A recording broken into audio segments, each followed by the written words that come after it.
ప్రతి కథ ఎక్కడో చోట మొదలవ్వాలి. నారదుని వాల్మీకి ఈ ప్రపంచంలో అందరికన్నా ఉత్తముడెవరు అని అడగడంతో రామాయణం మొదలైంది. సూత మహర్షి తన శిష్యులకి మాటల మధ్యలో చెప్పిన కథతో మహాభారతం మొదలైంది. ఈ కథ ఓ వర్షాకాలం సాయంత్రం విశ్వనాథ్ అనే ఆయన ఇంటి టెర్రస్ మీద మొదలైంది. అబ్బు, ఆడపిల్లకి తండ్రిగా ఉండడం కంటే దురదృష్టం ఇంకోటి లేదురా. అందరూ నవమాసాలు మోసే తల్లి గురించి మాట్లాడతారు గాని ఆ పుట్టిన పిల్లలకి పాల డబ్బాల దగ్గర నుంచి పెళ్లి మండపం దాకా తీసుకెళ్లే తండ్రి గురించి ఎవ్వరూ మాట్లాడరు.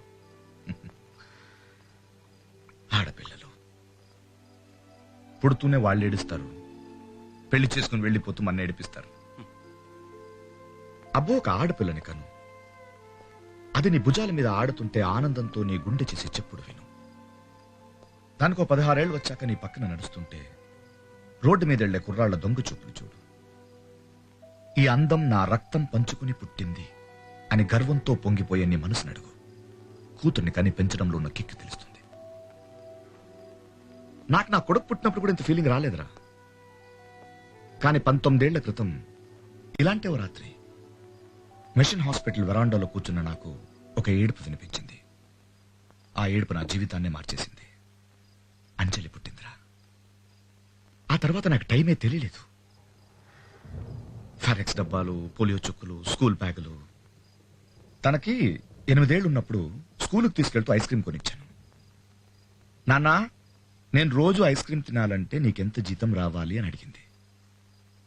అలా అడిగిన సంవత్సరం తర్వాత తన స్కూల్ పక్కన ఉన్న ఐస్ క్రీమ్ పార్లర్ కొనేశాను. ఆ రోజే డిసైడ్ అయ్యానురా, లైఫ్లో ఏ కష్టం కూడా నా కూతురికి దగ్గరగా రాకుండా ఉండాలంటే తన చుట్టూ ఒక కోట కట్టాలి. అది డబ్బుతోనే కట్టాలి. కట్టాను, కోట్లు సంపాదించాను. అంజలి ప్రతి పుట్టినరోజుకి ఒక గిఫ్ట్ ఇవ్వడం నాకు అలవాటు. అలాగే లాస్ట్ ఇయర్ కూడా ఒక గిఫ్ట్ ఇచ్చాను. కానీ అది నా జీవితాన్ని, తన జీవితాన్ని అంతలా మార్చేస్తుందని నేను అనుకోలేదు.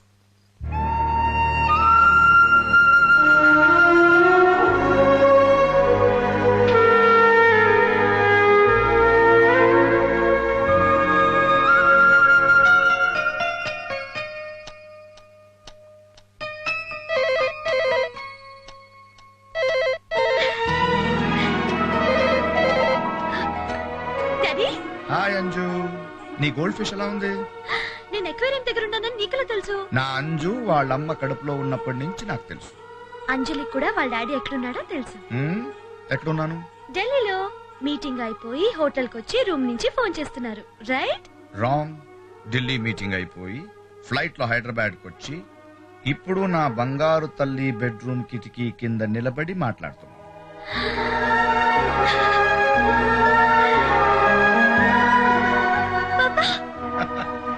Calm down.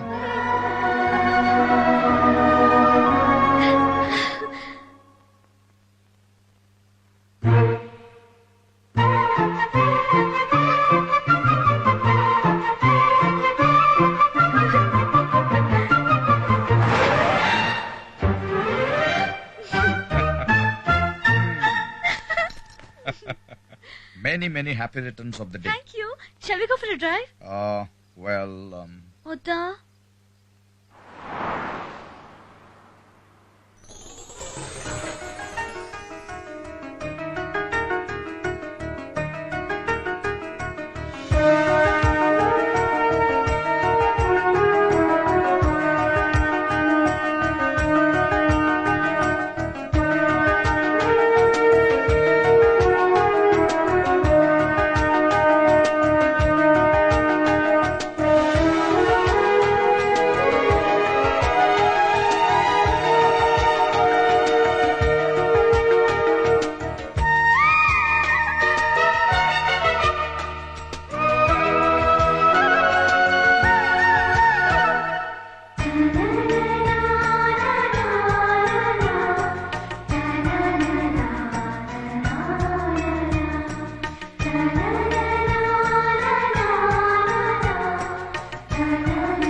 స్థలం.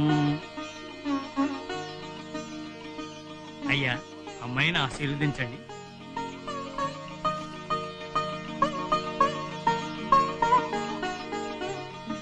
ఏమని దీవించావు? గమ్మున పెళ్ళవ్వాలని.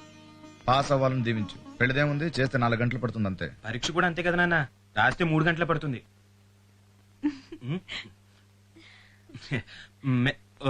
Sorry, many many happy returns of the day. అవును, రాత్రి ఎక్కడికి వెళ్ళావే? విష్ చేద్దామని వస్తే రూమ్ లో లేవు.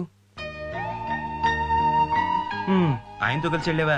వెళ్ళేటప్పుడు మాతో మాట చెప్తే ఏం పోతుంది? చెప్తే ఏం చేసేవాడురా? చూసి ఆనందిస్తాం, అంతకంటే ఏం చేస్తాం? ఉత్తాక్షింతలేనా? గిఫ్ట్స్ ఏం లేవా? ఇద్దామంటే ఛాన్స్ ఎక్కడ ఇస్తున్నారే? లాస్ట్ ఇయర్ దానికి సైకిల్ కొందాం అనుకున్నాను, కానీ నాన్న స్కూటీ కొన్నారు. ఈసారి దానికి హెల్మెట్ కొందాం అనుకున్నాను, నాన్న కారు కొన్నారు. మరి నెక్స్ట్ ఇయర్ ఏం కొందాం అనుకుంటున్నారు? ఆయన ఏం కొన్నా నేను ఫీల్ అవ్వకూడదు అనుకుంటున్నాను. రే, నువ్వు దేంట్లోనైనా నాతో పోటీ పడు, ఒక్క అంజలి విషయంలో తప్పు. ఎందుకంటే దాన్ని నాకన్నా ఎక్కువ ప్రేమించే వాళ్ళు ఈ ప్రపంచంలో ఎవరు లేరు. ఎందుకు లేడు? మా వాడు ఉన్నాడుగా. మీ అబ్బాయికి ఏంటండి గోల్డ్? ఈ నెల జీతం ఇచ్చేసాను కదరా. వచ్చే నెల అయినా పెంచుతారేమో అని.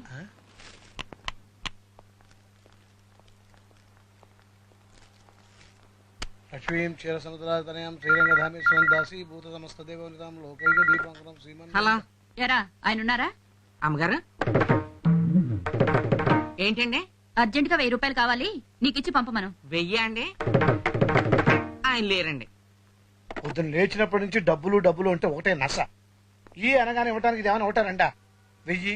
1000 ఇవ్వడానికి అంత తీసుకుంటారేంటండి? ఇంత పెద్ద షాప్ పెట్టుకుని. ఏంట్రా పెద్దది? షాపు పౌడర్ డబ్బా అంతుంటే లోన్ పామాయిల్ డబ్బా అంతుంది. నెల నెల వడ్డీ కట్టేసరికి తాతలు దిగొస్తున్నారు. వాళ్ళు పై ఫ్లోర్ లో ఉంటారండి. ఏం కావాలి సార్? ఓ కేజీ జీడిపప్పు ఇవ్వండి. ఆహా, పొద్దున్నే మినపప్పు శనగపప్పు అనకుండా జీడిపప్పు అని ఓ ముక్క చెప్పి నా చెవి తుప్పు వదలగొట్టేశారు సార్. బోని అంటే ఇలా ఉండాలి. సర్వీస్ స్పీడ్ గా ఉంది. జీడిపప్పు రుచిగా ఉంటుంది సార్. చిల్లర ఇవ్వండి. హె, మీరు డబ్బులు ఇవ్వండి. మీ అబ్బాయి ఇవ్వలేదా? మీరు కొంటే వాడెందుకు ఇస్తాడండి? నేను వాడికి ఇచ్చాను కాబట్టి. 300 తీసుకుని జీడిపప్పు కొత్త స్టాక్ వచ్చింది, ఓ కేజీ ట్రై చేయమని చెప్పాడు. షాక్ అయ్యవా? షో చేశానంటే షేక్ అవుతావు. సార్, ఇది బిలియర్డ్స్ టేబుల్ సార్. దీని మీద ప్యాకేజ్ చూసాడంటే మా ఓనర్ నన్ను ఉద్యోగం నుంచి తీసేస్తాడండి. ఏంటమ్మా ప్యాక్ అంత చీప్ గా తీసి పడేస్తున్నావు? ప్యాక్ మన క్రికెట్ తెలుసా? మన జాతీయ క్రీడ హాకీ అనుకుంటా. నువ్వు నాకు 100 బాకీ అనుకుంటా. ప్యాకే కరెక్ట్.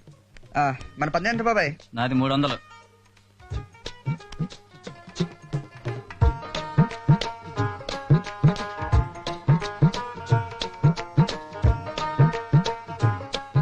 వాడి దగ్గర 2 జాకీలు, ఒక్క ఆసు ఉన్నా. నీకెళ్ళి తెలుసురా? అడి కళ్ళ చూడరా బాబు. వారిని ఏం బ్రెయిన్ అనేది. మన మొక్కలు దేవంతరా, ఎప్పుడు కావాలంటే అప్పుడు చూసుకోవచ్చు. ముందు పక్కోళ్ళ మొక్కలు చూడమన్నారు పెద్దోళ్ళు. నువ్వు అస్సలు తగ్గకు. మ్మ్.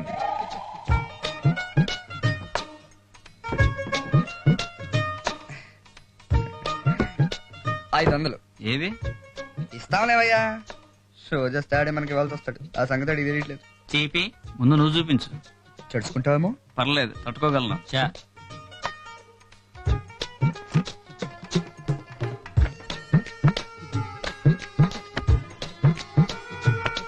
షో ఇంక నువ్వు పో. హలో, మిగతా మొక్కలు కూడా మాకు తెలుసులే అమ్మా. చా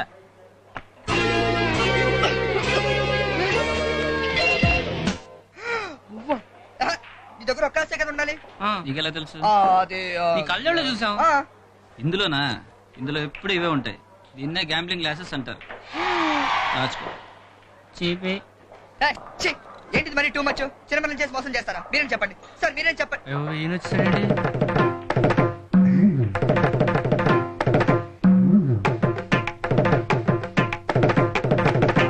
నాన్న ఒక్క నిమిషం ఆగు నాన్న, ఆగరా ఇస్తాను. నాన్న ప్లీజ్, నేను చెప్పేది నాన్న, ఒక్క నిమిషం ఆగు నాన్న. రాత్రి సెకండ్ షో సినిమాకి వెళ్ళాను నాన్న. అక్కడ థియేటర్ బయట ఒకటి ఆడుతున్నాడు. ఏ హ్యాండ్ నాన్న ఆడిది? గంటలో నాకు 300 పోయింది. ఎక్కడ పోతే అక్కడే ఎత్తుక్కోవాలి నువ్వేగా చెప్పావు. అందుకే రాత్రి అంతా ఆడి దగ్గర కోచింగ్ తీసుకుని పొద్దున ఇదిగో ఇక్కడ స్టార్ట్ చేశా. ఎంత వచ్చింది? 500. ఏది? మనకు కాదు, ఆడికి. వెధవా వెధవన్నారు వెధవా. రేపు మళ్ళీ ఆడదాం కలజోడు లేకుండా రారా బాబు. నాన్న నాన్న ఒక్క నిమిషం ఆగనా ప్లీజ్. 1వ తరగతిలో చాక్లెట్ ఇవ్వలేదని టీచర్ని కొట్టావు. 10వ తరగతిలో టిఫిన్ పెట్టలేదని సేవించ జుట్టు కట్టేశావు. అది ఇప్పటికీ బాబు తిరుగుతుంది మగరాయిలాగా. ఒక్క పని నాకు మనశాంతిగా ఉండే ఒక్క పని చేసేవారు నువ్వు. ఎందుకురా బతుకుతున్నావు? ఏంటో నేను పడి చావక. నాన్న అమ్మాయిలు ఎంత మంది చూస్తారు, ఇంటికి వెళ్ళి మాట్లాడుకుందాం పద. నీ బతుకు సిగ్గు ఒకటి. ఆ రుమాలే ఉంటారు రోడ్డు వచ్చేవాళ్ళగా. ఇదిగో షాప్ లో అద్దాలు అవి చూసి మీ బాబు కోటీశ్వరుడు అనుకుంటున్నామేమో. 15 లక్షలు అప్పు చేసి పెట్టాను. అది ఇప్పుడు ఇదిగో ఎక్స్ట్రాగా వడ్డీ ఒకటి. నాన్న నేను షాప్కి వస్తాను, అక్కడ ఎక్కడ వస్తే టేబుల్ డిస్కస్ చేద్దాం నాన్న. డిస్కస్ చేయటం కాదురా, ఇవాళ డిసైడ్ చేసేస్తా నేను ఇంట్లో ఉంచాలా గింటేయాలా అని. నాన్న అనవసరం నేను రెచ్చగొట్టద్దు. రెచ్చిపోతే ఏం చేస్తావురా? సాయంత్రం ఇంటికి వస్తావుగా చెప్తా.